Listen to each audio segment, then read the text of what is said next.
আসসালামু আলাইকুম। এতক্ষণে নিশ্চয়ই আপনারা সবাই জেনে গেছেন যে কালকের মিটিং হয়েছে, যেখানে আইসিসি, বিসিবি এবং পিসিবি ছিল, যেটা লাহোরে অনুষ্ঠিত হয়েছে। এই মিটিংয়ের যে বড় আউটপুট তা হচ্ছে বাংলাদেশের জন্য যেটা তিনটা দাবি, যেটা পাকিস্তান বাংলাদেশের হয়ে আইসিসিকে উপস্থাপন করেছে। সেই দাবিগুলোর মধ্যে প্রথম দাবি হচ্ছে যে বিশ্বকাপে বাদ পড়ায় বাংলাদেশের জন্য বাড়তি ক্ষতিপূরণ দিতে হবে। দ্বিতীয় নম্বরটা হচ্ছে টুর্নামেন্টে অংশ না নিলেও বাংলাদেশকে পূর্ণ অংশগ্রহণের ফি নিশ্চিত করতে হবে। এবং 3 নম্বর হচ্ছে ভবিষ্যতে একটি আইসিসি ইভেন্ট আয়োজন করার যে সত্ত্ব সেটা বাংলাদেশকে দিতে হবে। আমি বলবো অবশ্যই খুবই সুন্দর এবং বাংলাদেশের জন্য দুর্দান্ত একটা অপরচুনিটি এই প্রস্তাবটার মধ্যে আছে। এখন এটা হবে কি হবে না, মানবে কি মানবে না, সেটার হচ্ছে আউটকাম আমরা ভবিষ্যতে জানতে পারবো। বাট বাংলাদেশের হয়ে পাকিস্তানের যে এই দাবিগুলা, সেটা সত্যি অসাধারণ।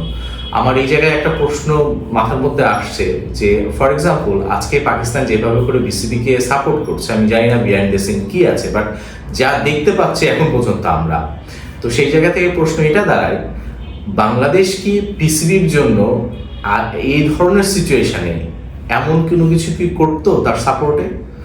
দ্বিতীয়ত, যদি ভবিষ্যতে এমন কোনো সিচুয়েশনে পিসিবি পড়ে, সেই জায়গায় বাংলাদেশ ক্রিকেট বোর্ড কতটুকু করবে বলে আপনার মনে হয়? আমি আশা করব এই উত্তরটা কমেন্টে জানাবেন। আচ্ছা, এবার দ্বিতীয় পয়েন্টে আসি, সেটা হচ্ছে বড় ইস্যু যেটা থেকে গেছে, যে আসলে এই সমস্ত আলোচনা পর্যালোচনার মাঝখান থেকে আউটকাম আসবে কিনা যে বাংলাদেশ বা পাকিস্তান ইন্ডিয়ার সঙ্গে ম্যাচটা খেলবে 15 তারিখে, যেটা তারা অলরেডি বয়কট করেছে। এই প্রশ্নের উত্তর কিন্তু এখনো নিশ্চিতভাবে পাওয়া যায়নি। জানা গেছে স্টিল তারা সেই আগের সিচুয়েশনে আছে যে না, তারা খেলবে না। এবং এই কথাটা আসলে পিসিবির পক্ষে বলাও সম্ভব না, কারণ পাকিস্তানের গভর্নমেন্ট যেখানে বলেছে যে আমরা 15 তারিখের ম্যাচ খেলবো না, সেই জায়গায় একটা মিটিংয়ে পিসিবি বলে দিবে যে আমরা খেলবো, এটা আসলে কখনো সম্ভব নয়। তাহলে যেটা হবে যে পাকিস্তানের গভর্নমেন্টের উপরে কথা বলা, যেটা কখনোই সম্ভব না এবং ভালো কোনো কিছু ইন্ডিকেশন না, যেটা হবে না আমরা জানতাম, তো তাই ঘটেছে। এবং এইখানে যে বিষয়গুলো আরো উঠে এসেছে তা হচ্ছে মিউচুয়াল আন্ডারস্ট্যান্ডিং এর জায়গা এবং মিউচুয়ালি উইন উইন পজিশনে যাওয়া, যেন পাকিস্তানও ভালো একটা অধিকার, মানে তাদের যে অধিকার, ন্যায্য অধিকার, সেটা যেন পায়। তাদের যে ফাইন্যান্সিয়াল শেয়ারিং এর যে জায়গাটা আছে, শেয়ার যেটা আছে, সেটা যেন ইনক্রিজ হয়। বায়োলেটারাল সিরিজের যে বিষয়টা আছে সেটা যেন ক্লিয়ার হয়। এই সকল বিষয় নিয়ে আলোচনা হয়েছে। এটাও শোনা গেছে যে মিটিংয়ে অন্যান্য বোর্ডও উপস্থিত ছিল, তার মধ্যে অন্যতম হচ্ছে শ্রীলঙ্কান ক্রিকেট বোর্ড এবং আরব আমিরাত ক্রিকেট নেশন।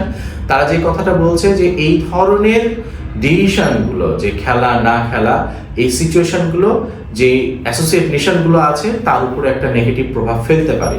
তাই তারা যেন বিচার বিবেচনা করে নিজেদের ডিসিশন আরেকবার নেওয়ার একটা তাদেরকে রিকোয়েস্ট করা হয়েছে।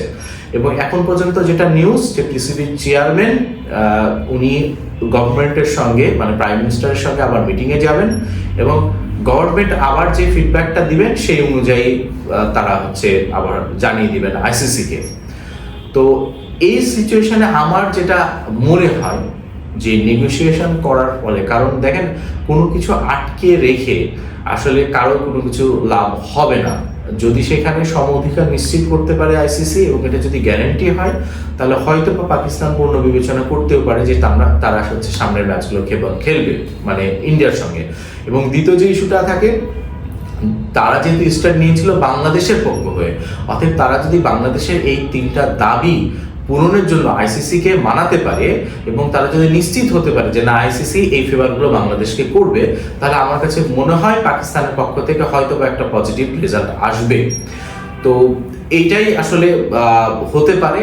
এখন দেখার বিষয় যে আমরা কখন এই আউটকামটা পাই।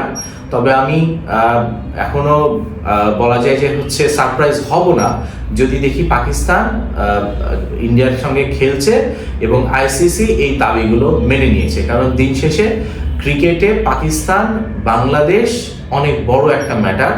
এইখানে আসলে মাঠে যে একা একা খেলে তো আসলে কখনো কোনো খেলার রেজাল্ট অথবা এন্টারটেইন কখনোই দর্শককে করা যাবে না। তাই সকল দেশের পার্টিসিপেশন নিশ্চিত করাটা অ্যাজ এ গার্জিয়ান আইসিসির এটা দায়িত্ব এবং আমরা আশা করব সেই দিকেই সর্বসাকুল্যে এগিয়ে যাবে। সবাইকে অনেক অনেক ধন্যবাদ।